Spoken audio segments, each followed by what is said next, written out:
Welcome to a new edition of Will's Match Memories. It's been a little while since I've done one and we're back in the tack room. It is a little bit of a mess, but I've got a good excuse. I've been fishing for about 5 weeks solid, match after match after match. Some of my match memories, I've gone back a long time, some not so far, and for this one, I'm only going back to yesterday and the day before, which was the 2024 Sensas final on the Glouster Canal. As a lot of you know, the Glouster Canal is a venue that I love. I fished my first Winter League semi-final there when I was about 12 years old. Caught 5 pound of roach and immediately fell in love with the place. That's not to say that it hasn't kicked me or whacked me over the head with a lump of 4x2 now and then. I've had some real shockers there. But like I say, I just love the place. I've won my section there twice in the Division 1 National. Always seem to catch a few fish, and it's always one of those venues that seems to be quite nice to me. Like I say, I've had a few nightmare days there, but where don't you? So anyway, I'm going to start this match memories a little while ago when we started practicing, and the year before. I've done a few reports on the past few that we fished there, but we seem to learn really well. And the one thing going into a match like this, I just want to start a little while ago with the team, and we've got a lot of new faces in the team. When we used to really dominate, you know, obviously we had the likes of Callum and Des and Steve Gardner, Steve Sanders, Darren Davis, Michael Buckwalder, Ian Didcott. I can carry on. We haven't got those guys anymore. They've gone on to pursue, I think, a more individual angling sort of adventure. But we have got a lot of good new anglers. We've got Lewis Bray, we've got Andy Cranston and Alex Clements, you know, Jack Jones and people like that that are really starting to get good, learn, and they're fishing all the time. So the team sort of had to evolve because of the anglers that we've lost. Over the last few years, you can see them getting better and better and better. As we all are, you know, I'm trying to learn all the time. Trying to glean information from these guys, and we're working really well as a group, and it's sort of got the feel of the old days, which I'm really happy with. So practice for this year's event started on the Wednesday. For those of you that know, I've had a bit of a hectic. I had the Fish South Silverfish final on the weekend before. Then I had a couple of mad days working and getting my gear ready, but Wednesday morning I found myself on the Glouster Canal with the other lads. We had 2 teams in, I think it was blue and red, and my team was myself, Simon Willsmore, Jack, Andy Cranston, and obviously Alex. So, you know, we had a good team, all experienced anglers on those venues and at that sort of type of fishing. We met up on the Wednesday morning. We decided to go to Hempstead, try and catch some bream. There's been quite a lot of rain lately, and little bits of that Gloucester, you have rainwater coming in on the far bank, and Gloucester on the actual bend there, you do have quite a substantial amount of water coming in when you have a lot of rainfall. And like I say, this day that it was coming in, obviously we sort of had it in mind to go to the bend at Hempstead to try and, you know, figure out how to catch some bream, the fish that are going to win you this section, and go from there. But unfortunately, between 9 of us, we caught about 4 bream. I managed to catch a couple late short, just over a little bit of soil and some chopped worm, a few dead squats, which is something that I've been using for a while. But immediately it became clear that the canal wasn't quite itself for whatever reason. Rainwater coming in, and one thing that we noticed straight away on the first day, the level on the Gloucester usually moves around about 1 inch or 2 during a match. It might come up 1 inch, drop half an inch, come up 1 inch, drop 1.5 inches, something like that. But the difference in levels was much more extreme. It was coming up 4 or 5 inches, dropping 5 inches, coming up 4 inches. And for those of you that are experienced anglers and have fished rivers in the past, a rising river just isn't any good. And I think that this turned out to have a little bit of a key role in the Gloucester maybe not fishing to its full potential over the week. On the Wednesday, we decided to go down to Ree. Like I say, at Hempstead the day before, we caught a few little fish. Alex Clements caught quite a few bleak. But we decided to go down to We walked down to about the mid 180s to 190s. And again, it was difficult. We caught a few fish. Andy Cranston sat on the end, emptied the canal with about £30. I was about 5 or 6 in, and I managed to catch 6 bream and 1 decent roach. I didn't fish in close for the small fish, and I didn't fish for bleak because I feel like they're not the fish that are going to win you your section or get you high up in your section. And, you know, the past years, you've only got to look at what points teams like Barnsley have scored, and Starlets. And, you know, to win these events and to do well and get a medal, you need to score low points. And that, for me, the important part is to catch the right fish, the game changers that I'm always talking about. And like I say, on the second day, we went up to we caught quite a few bream, and we definitely learnt a lot. And we're all staying at the same place. We're all staying at a nice pub out the way by Slimbridge. They do fantastic food, and what it means is you can sit down in the evening and talk about what you've learnt, talk about what you think you did right, what you think you did wrong. And we had some fantastic meetings, and for me, that's what it's all about, drawing conclusions and going to your practice or the match the next day, you know, not just with the information that you found out, but what everyone else has found out. And this is what I say when I'm starting to get the feeling of the old Dorking team back, that, you know, you're all gelling, you're all bouncing off each other, you know, and you're all trying to share information and make each other better. On the Friday, again, we decided to go to Slimbridge, which was right by where we were staying. Turned out to be very, very hard. 5 of us went there, and 5 of us actually went up to, where did they go? To Castle. So we split up thinking that we have a good look at 2 different sections. Castle seemed to fish a lot better. The lads caught between 2 and 5 kilo. However, where we were at Slimbridge, I did sit on the end and caught quite a few fish. And the rest of the lads, as fishing can do, as it goes away from the end peg, it just gets worse and worse and worse. But we did come up with a plan. Obviously, Joker on the hook was quite important. We only had a tiny, tiny little bit, and we were also picking it out of the actual Joker that we had. That isn't ideal, but bloodworm did seem best on the hook. Fluorescent pinkies were definitely important, and for the bream, a very, very small amount of ground bait in soil, and feeding Joker chopworm. And like I say, a bait that I've caught a lot of fish on over the winter, dead red squats. It just seems to hold some decent fish in your swim. So come the Saturday, obviously there's no teams to be picked. We've gone there with 2 teams of 5, and my team, we had quite a reasonable draw, I have to say. Starting at the top, I was in A section. I was on an end just before the rowing course, and as we went down the canal, Simon Willsmore in the middle of Sims. He was on peg 1, but that's right in the middle, and that we felt could be a little bit more difficult. Alex Clements was at the beginning of Sims, 2 or 3 pegs in. Andy Cranston actually drew the peg where I've practiced the day before, which is an end, and I thought that would be good. And Jack was in somewhere around the middle of Castle. So we had a fantastic meeting, we had a fantastic plan, sharing information between the 2 teams. When we actually go to our pegs, you know, like you're on your own, there's people walking around and this, that and the other, and you are allowed to use your phone, but we want to be quite well versed when we arrive at our peg. You know, you don't want to be wondering, you need to be going there thinking, well, this is what I'm going to do. So it's up early. You get your pegs the night before, which is fantastic. So we're up early preparing our ground bait, preparing our lean, you know, preparing the bloodworm for the hook and everything else. And we all went there really sort of positive, knowing exactly what we're going to do.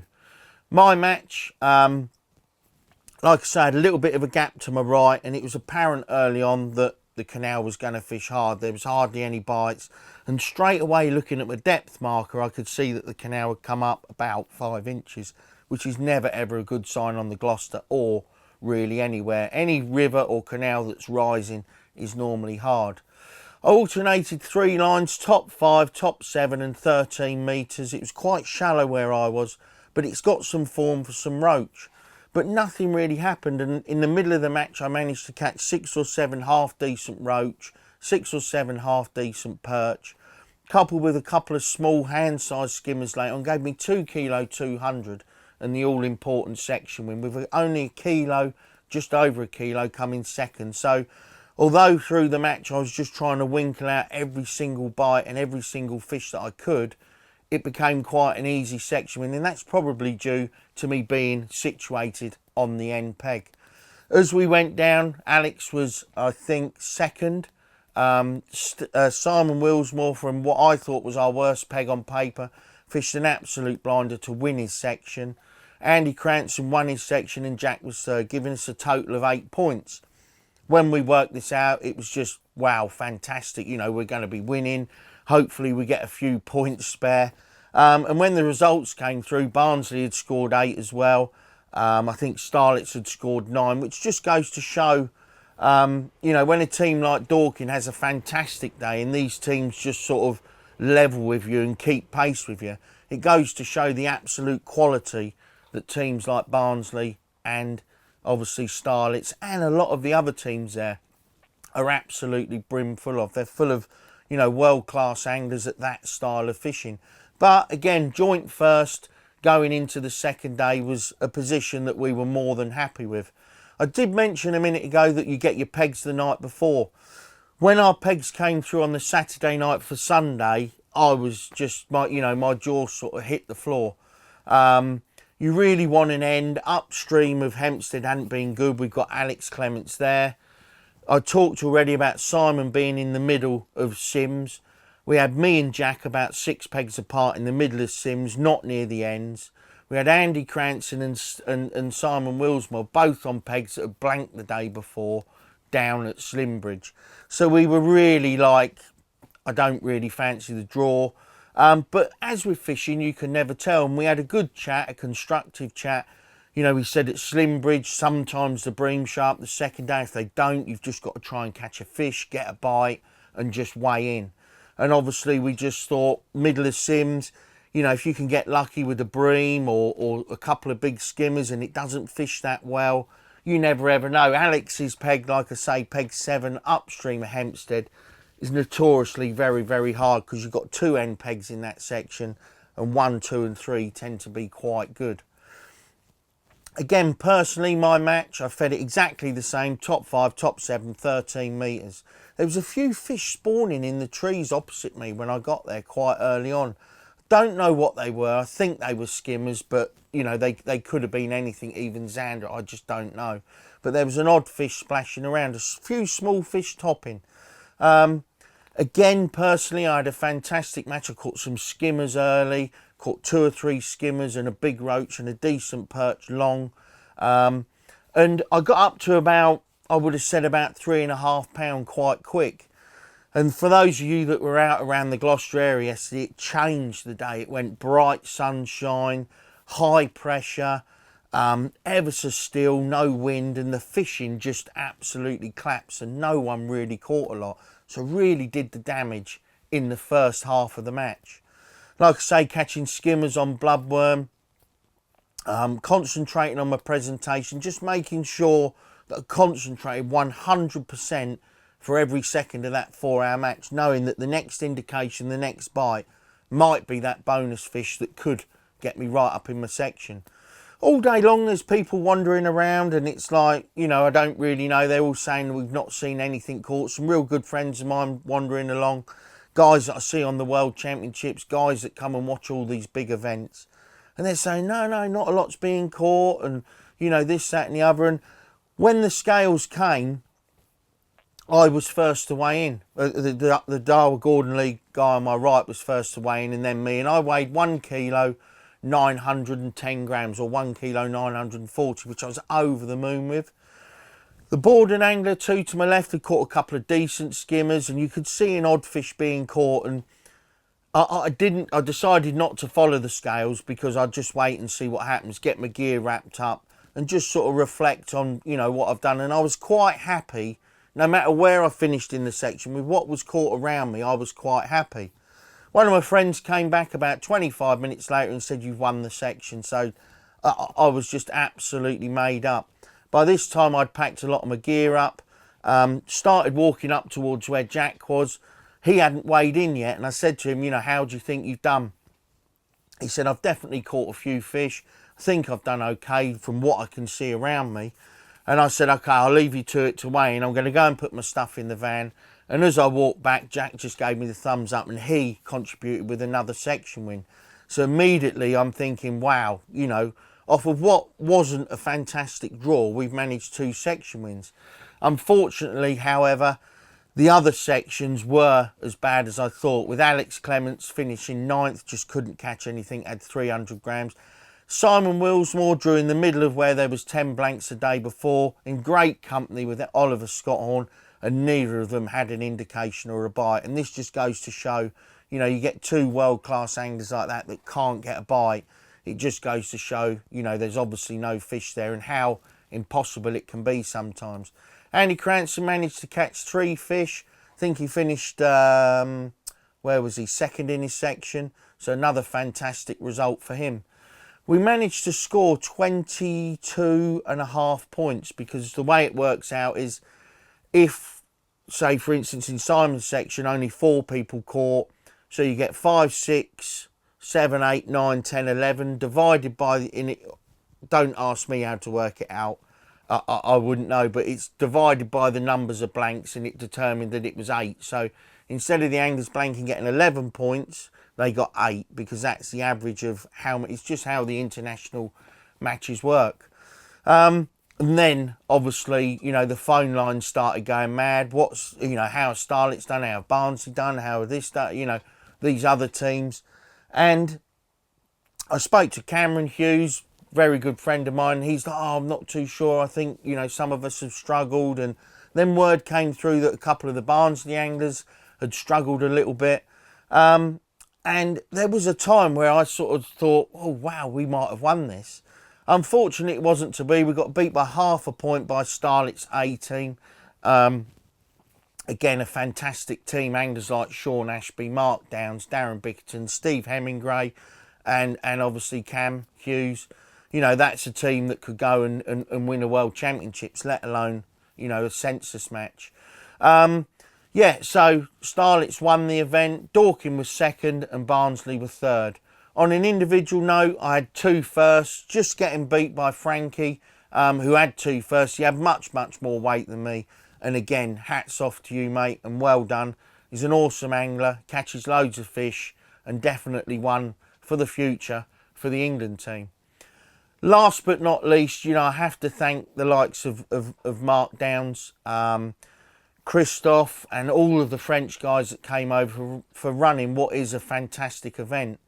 As a lot of you know, I don't really go down the commercial route so much now, more in the winter. And events like the Sensas International, with 33 teams from all over the country, and obviously a team from France, for me, is one of the highlights of the year. Apart from the World and the European Championships, it's probably the biggest match. So massive, massive thank you to Sensas for sponsoring the event and running the event. And it ran without an absolute, you know, hiccup at all. All the teams did well. It's fantastic to see a lot of the youngsters there. I think the Welsh had their, you know, their academy team in. There's a lot of young lads there, all vying and really enjoying that style of fishing. And they're all gaining experience. You know, you look at the individuals, you've got Andy Cranston's done well, Frankie's won it. You know, I feel like one of the old guys now in amongst all of these youngsters, but it really is good to see. And people always say to me about English match fishing, away from the commercials, what do you think? And when I look round, there's a lot of young guys on that Sensas Challenge match, and it really is good.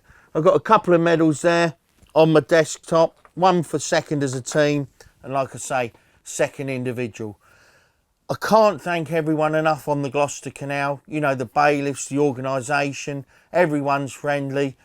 It's been a little bit out of sorts, granted, but what venue can't have an off day? When you look at the venue, it's quite uniform in depth. It's nice and straight. The paths are nice. Parking's okay. What more do you want? And there's a few fish, and it lends itself perfectly to international rules and international style fishing. So all in all, a fantastic result. Yes, we would like to have won as a team, but, you know, that's just one of those things. When you're competing against world-class anglers and teams full of world-class anglers, just to do well and to be quite consistent is enough. One special mention, Lewis Bray, another angler that's joined us. He actually won the match on the second day, I think with 11 kilos. He definitely won his section. Don't quote me on the match because there's no real match results, but I think he had top weight on the day, which is a fantastic achievement. He's in the under 25s team as well, so he's just going from strength to strength. The whole atmosphere in the Dorking team's very good. Obviously, we've had a couple of decent results, and you know, we've had a good Winter League campaign this year. And to sort of, you know, to throw our hat, so to speak, back in the ring with these top teams after a few years, you know, not quite competing with them was nice, especially on an international event. Hats off to Starlets for winning it, and Barnsley again. You know, on paper they're the best team. Fantastic amount of ability in their whole squad and team. You know, third for them won't be a fantastic result, but I'm sure they're pleased with the medal, and I'm sure they'll be definitely one of the teams to beat in next year's Sensas Challenge. For me now, I've got a couple of weeks where I'm just sort of freewheeling. I've got an odd match, and then I'm going to start getting my gear ready for Holland. So I think Saturday, first on the list is to tidy my tackle room up, because I've been fishing solid for 5 or 6 weeks, not had time. So that's first on the list. But that's my match memories for the 2024 Sensas final. I hope you've enjoyed it, because I did. And like I say, keep an eye out for next year, because it's a fantastic event and there's a few people watching in. It's a nice place to go. So if you can't get in and fish it, it might well be worth having a look along, because it's full of world-class anglers.